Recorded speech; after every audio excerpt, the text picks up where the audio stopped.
What is going on, everyone? This is Katsper, and you are watching CryptoGo's Experience channel. Today, I have created a short presentation that will explain the use of blockchain. Today, I would like to talk about blockchain and its role in the current financial world.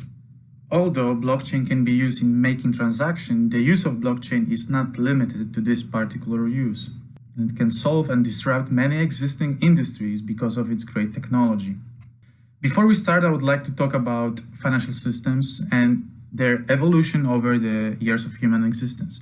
From ages, people tried to economize the world by working for each other and creating and exchanging the value. Think of it, if I produce something for you, I would like to get something in return. As modern world works, if I complete my job, I would like to get paid for it, to have money or other medium of exchange so I can pay for other goods. Like here, I produce bread, I sell it, I get dollars, and I can buy meat for it. Therefore, we could simply define a medium of exchange as something that can store a value and is widely accepted by other parties. First, people were using commodities as a medium of exchange. Think of gold and silver. However, this system wasn't the best. Just imagine that you would have to carry a sack of gold everywhere you go to pay for goods.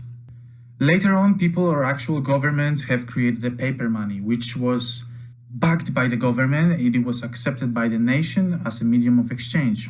Obviously, later on, people realized that this system wasn't the most convenient. And to make it more accessible and easier to manage, banks and financial institutions have created digital money. Think of debit cards, credit cards, or e-banking, where all transactions have to go through some central authority to be validated. This system is pretty convenient, but it limits your privacy and can restrict you from using this kind of system, which in case of restriction, you would have to go back to paper money, store it in a vault and take it all the time with you when you need some services or goods, which could be risky. Right now, about 90% of all transactions are made through some kind of a digital network, which means if you don't have a banking account, you are most likely discriminated from using services like Amazon, Uber, or Netflix. This is where Bitcoin comes along, which in simple terms is peer-to-peer system that doesn't have to rely on any central authority, and you can have a control over your money in a very simplistic way. So what is Bitcoin? And what is cryptocurrency? As I said, it is peer-to-peer system. Think of torrents, where all the shared resources like movies or music are stored in one of the nodes that are connected to a torrent network and not stored on a single centralized server. If I have a movie, I can share it with you and vice versa. By decentralized and distributed platform infrastructure, you might be sure that your transaction will be processed as opposed to bank that has the servers compromised in some way, either through cyber attack or maybe a natural disaster. I know this is very unlikely, but just think about it. Because all the active nodes are widely distributed around the world and all of them have the blockchain history, so all the transactions that have been processed. It is an alternative digital payment solution which is backed by the users. If the user base is growing along with the acceptance of Bitcoin by other institutions, then the value of Bitcoin grows, making it more precious. It is censorship resistant, which means that anyone can make a transaction on the network and the transactions will be processed. It is also immutable and trustless network, which I will be talking about in just a second. So what does it mean that Bitcoin is trustless? First of all, Bitcoin network is an open source, which means everyone can look into the code. Just think about it. Would you trust someone that says something is reliable? Like when you go to the car dealerships and the dealer sells you a car and you don't even test it, right? Would you do that? I don't think so. I think you would like to test something and look into the specification. So in Bitcoin network, we don't have a central party, which means that the network relies on itself to verify the transactions. Let's think about it. The first question is, do you trust your bank? Did you know that bank does not have all your deposited money on hand? Part of your savings are lent out to other users, so bank can make money and add liquidity to financial system. This isn't a bad system and it is essential in the current world.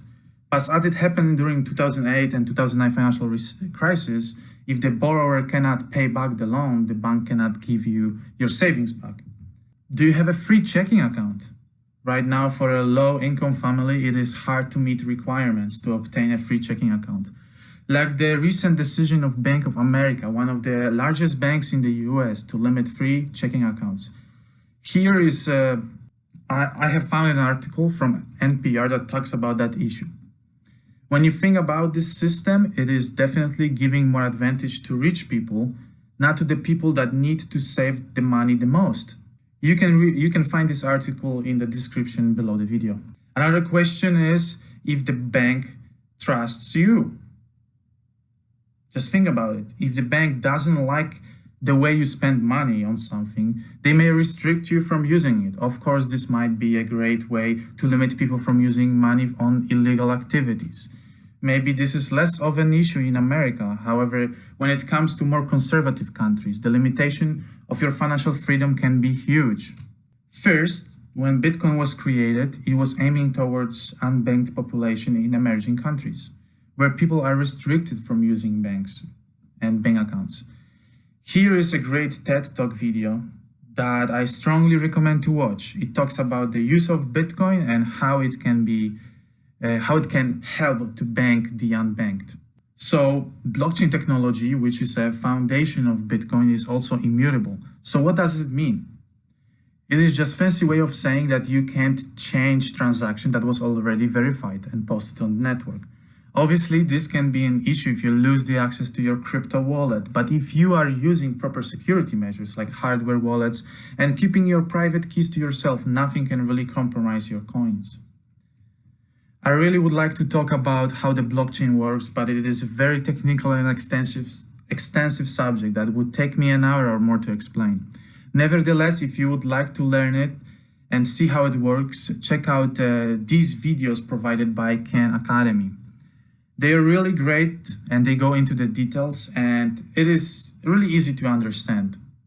Long story short, I would like to say that all transactions are verified by the nodes, which means that if you are connected to a network like Bitcoin and you are running a full node, you can be a person or group of people that verifies the transaction. Those transactions that happen within the last 10 minutes, as it is defined by the Bitcoin protocol, are bundled together in a ledger structure where only hash of a transaction is stored on the network. Cryptographic hash function is one-way function that cannot be reversed, and if someone would change the data of a transaction, the resulting hash would change too. As you can see, hash of transaction number 1 doesn't equal hash of transaction number 2. After that, transactions are bundled together and stored in the block.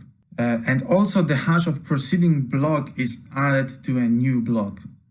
And the hash of new block is then generated through proof of work protocol. Proof of work requires nodes to create a hash that meets some special requirements, like having X amount of zeros in a hash string. Here in this particular example, we will say that it needs to be 4 zeros. Remember, every data will have own hash, which means that the hash generated at first may not meet the requirements.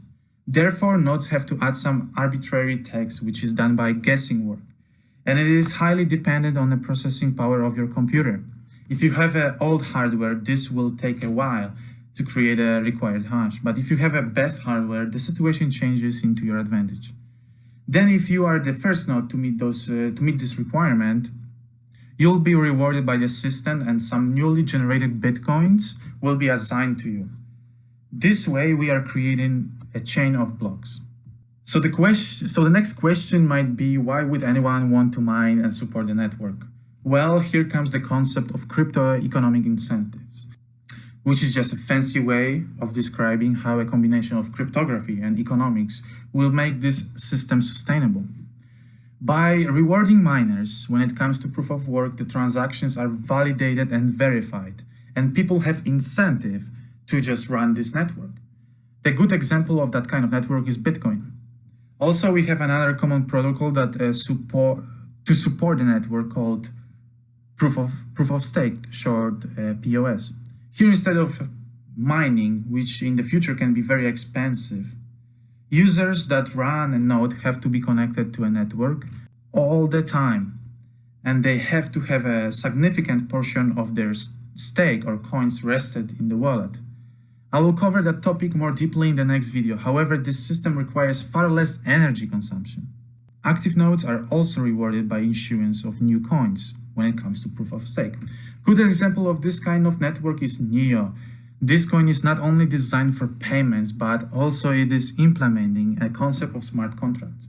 So what are smart contracts? A smart contract is just a contract between two parties that can be executed and verified and stored on the blockchain. I highly recommend that if you are wanting to invest in crypto space, to familiarize yourself with the concept of smart contracts.